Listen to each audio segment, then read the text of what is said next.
ആരോ എൻ്റെ അടുത്ത് വന്ന് നിൽക്കുന്ന ഒരു അനുഭവം എനിക്ക് തോന്നി.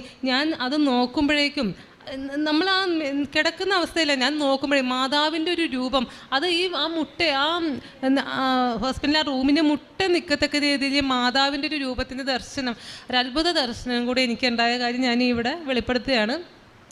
ഇത് കഴിഞ്ഞ് ഹസ്ബൻഡിനെ വീട്ടിലേക്ക് കൊണ്ടുവന്നു. പതുക്കെ ഞങ്ങൾ ജീവിതത്തിലേക്ക് തിരിച്ച് ദൈവത്തിൻ്റെ ഒറ്റ സഹായത്തോടുകൂടി മാത്രം ജീവിതത്തിലേക്ക് തിരിച്ചു വരുന്ന ആ അവസ്ഥയിൽ മോൻ UKG പഠിക്കുകയാണ്. അപ്പോൾ വീട്ടിൽ കാറ് കിടപ്പുണ്ട്. അപ്പം എന്ത് ചെയ്യണം, കാരണം നമുക്ക് എത്ര നാളെന്ന് വെച്ചാണ് ഒരാൾ ആശ്രയിക്കാൻ കഴിയുന്നതെന്നുള്ള ഒരു ചിന്ത എൻ്റെ ഉള്ളിലുണ്ടായി. അപ്പോൾ ഡ്രൈവിങ് പഠിക്കണം എന്നുള്ളൊരു ഇതെല്ലാവരും അഭിപ്രായം പറഞ്ഞു. ഡ്രൈവിങ് പഠിച്ചു. പക്ഷെ ഡ്രൈവിങ് പഠിച്ചെങ്കിലും നമുക്ക് കാറിലൊക്കെ ഒന്ന് കയറാനോ, ഈ പൊക്കം കുറഞ്ഞ ഞാൻ അങ്ങനത്തെ കാറിൽ കയറിയിരുന്ന് എങ്ങനെ ഡ്രൈവ് ചെയ്യും, അല്ലെങ്കിൽ അതിനായിട്ടുള്ളൊരു ആത്മവിശ്വാസക്കുറവ് എനിക്കുണ്ടായിരുന്നു. അങ്ങനെ ഞാൻ കൃപാസനത്തിൽ മുടങ്ങാതെ ഞാൻ പ്രാർത്ഥനയ്ക്ക് ചൊവ്വാഴ്ചകളിലെല്ലാം